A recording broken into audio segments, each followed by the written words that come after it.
dangerous conditions throughout the Midwest, forcing evacuations in parts of Oklahoma.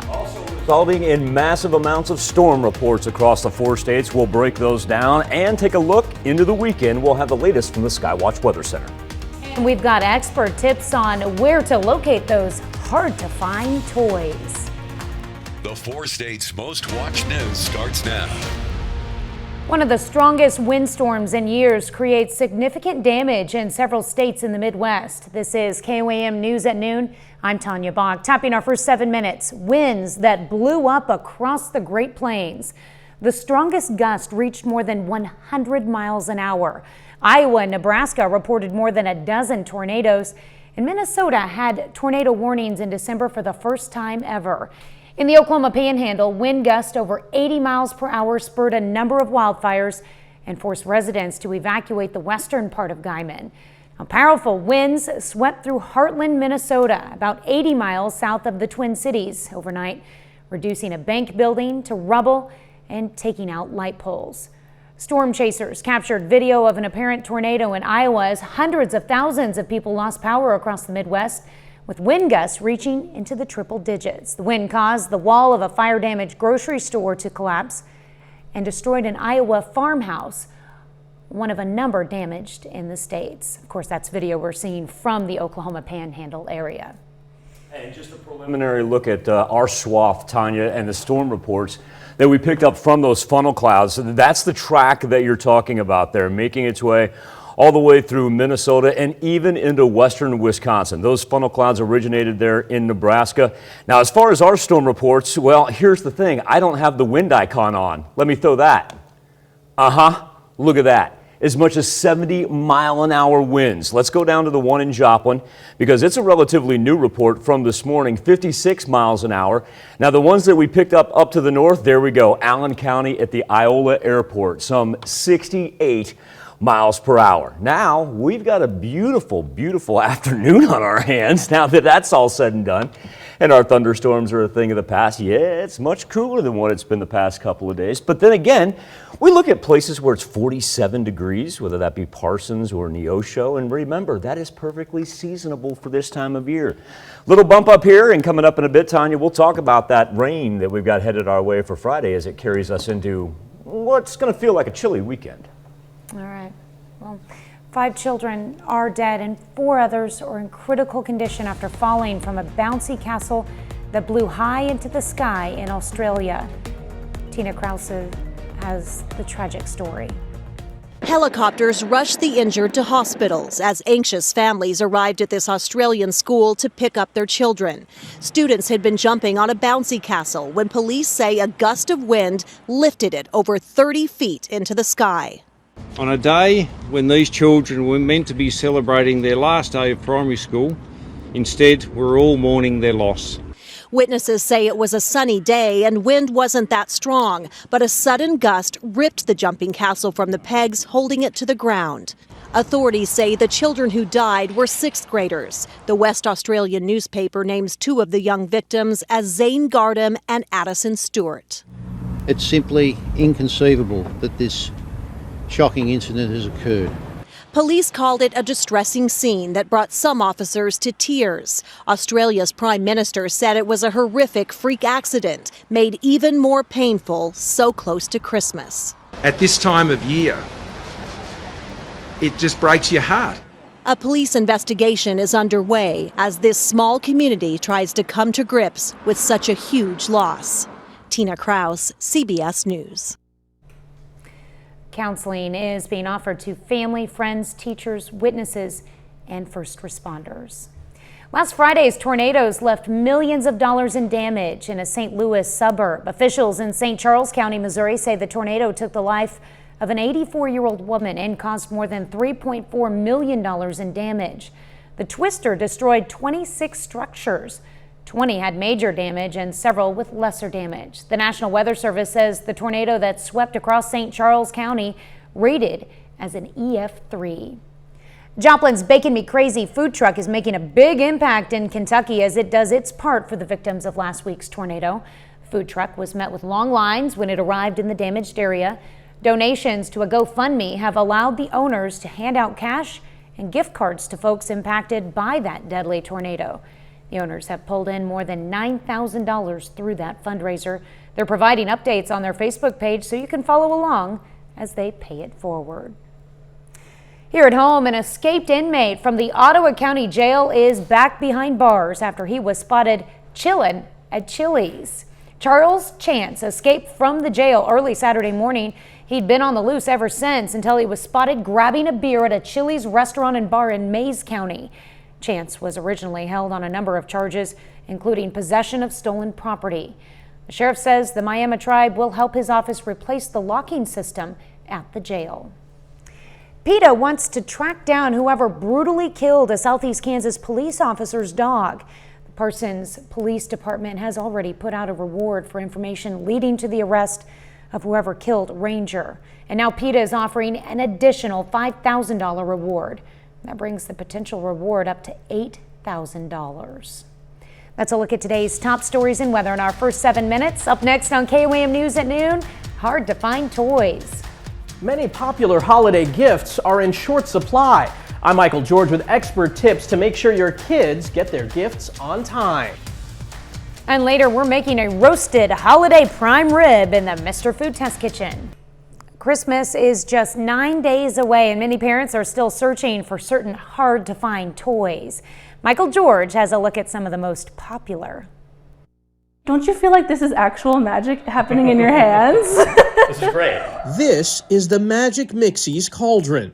Kids add potion and some mystical ingredients to the empty cauldron. Tap the wand and presto, a Mixie pet appears.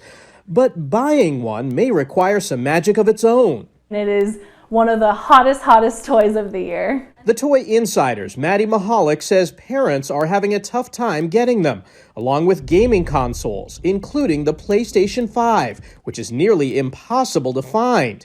If parents do come across one online, they should make sure it's from a legitimate retailer. You don't want to get ripped off in any way and purchase a counterfeit toy. These Squishmallows are also on many kids' wish lists, and resellers are trying to take advantage by marking up the prices on auction sites.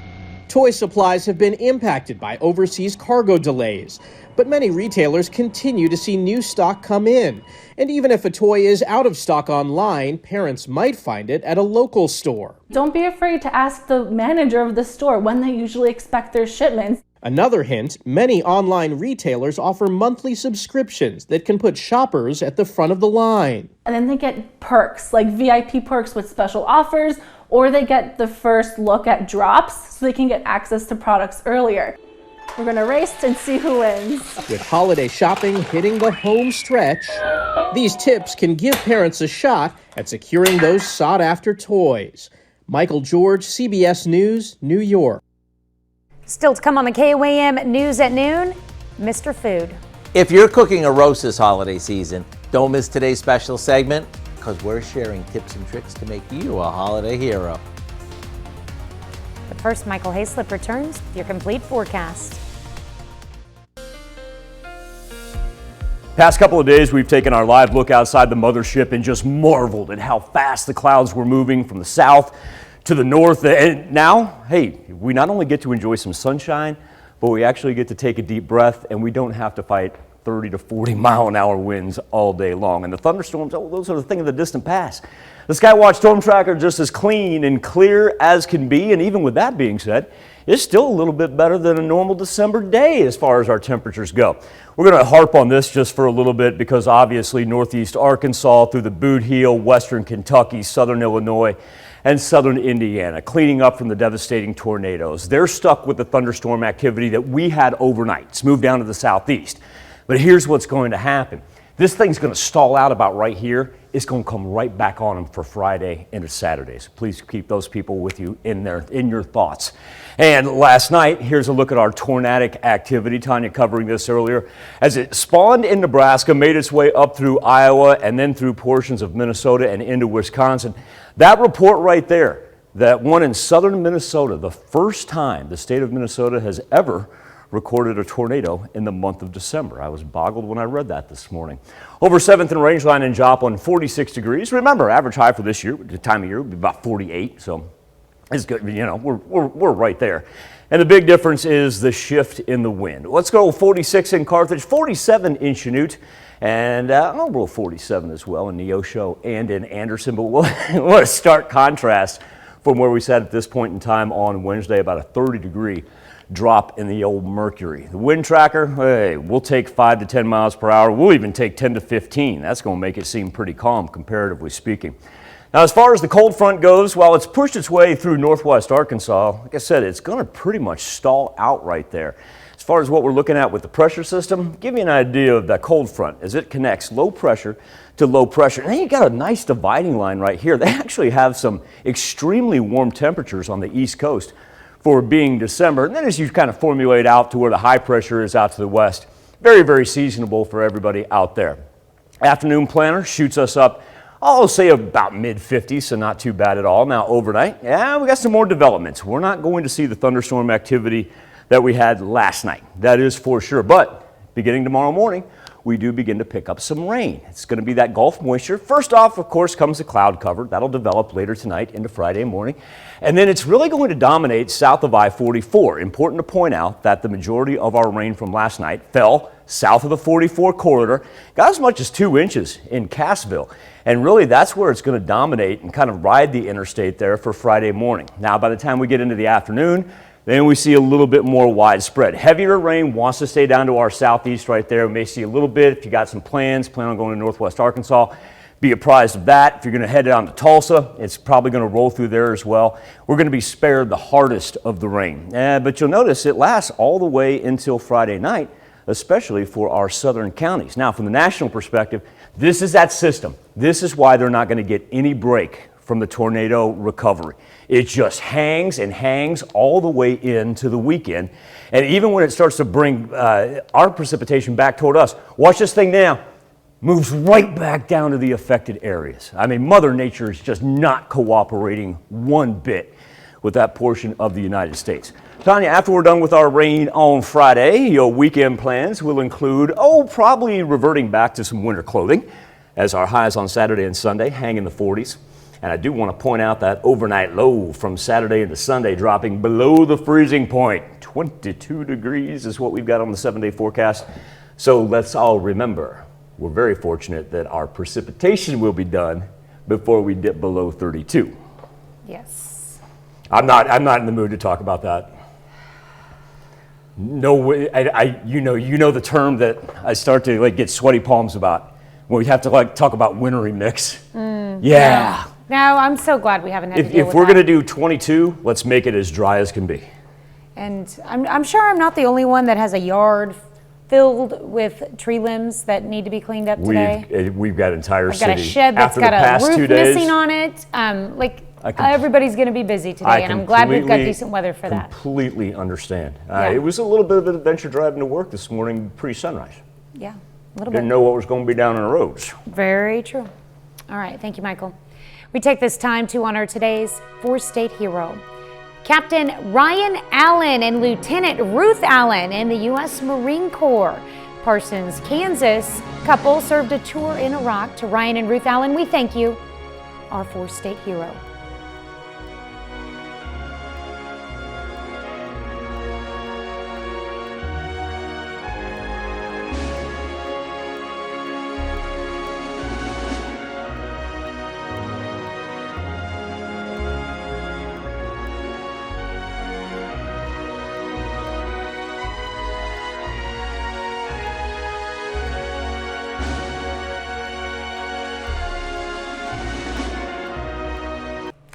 Whether you plan ahead or wait until the last minute, today's prime rib recipe will be perfect for any holiday menu. And today, Howard shows us how to make a melt-in-your-mouth roasted holiday version in the Mr. Food Test Kitchen.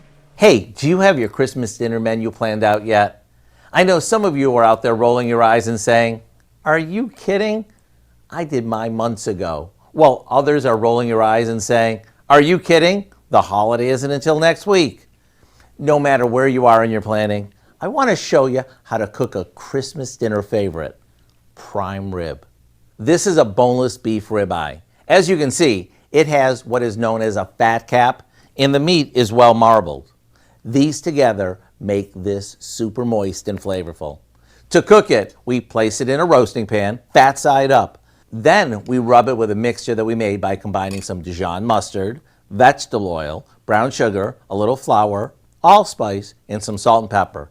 We let this roast on high for a few minutes, which seals in the natural goodness. Then we lower the temperature so it cooks low and slow. When the temperature hits 140 degrees on a meat thermometer, we place it on the counter and let it rest for a few minutes. Get ready for lots of oohs and ahs, because once you start slicing this, everyone at the table is going to be drooling until they get their piece.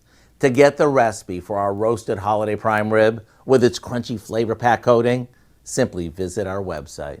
I'm Howard in the Mr. Food Test Kitchen, where today we found a holiday special way for you to say, ooh, it's so good.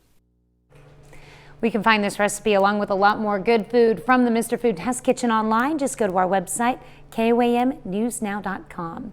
Here's a look at our 4-state market prices.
Not too shabby, as we'll have temperatures in the mid-50s. Stay dry until tomorrow morning. Put the chilly logo on there, because comparatively speaking to what we've had the past couple of days, you definitely feel it. But still remember, today 10 degrees above our normal temperatures. I tell you what, Tanya, I appreciate you joining us. Tanya and I, you wouldn't be amazed how much coffee we drink throughout the course of the morning. It's crazy. It's crazy. I'm going to have some good news for you. Always have a cup of good Joe going. Yeah. Pot of it, not even a cup. A pot. A pot. Correct. 10 cups. You know what's coming up at 5? Sure. Around 150 million Americans, give or take 2 on the desk here, are coffee drinkers. Now, new research shows this habit might be very beneficial to your health in more ways than one. Yeah, plus the Joplin School Board gets into a debate over the Missouri Attorney General's letter regarding COVID mandates and how it pertains to school districts. We're going to break down the issues that came up. And Pittsburgh kids spend time with firefighters picking out some Christmas gifts. Hope you join us for those stories. A lot more, of course. Get your cup of coffee ready and join us for KOAM News at 5. All right, thank you, Dow. Thanks for joining us for KOAM News at Noon. We'll see you right back here at 5 o'clock.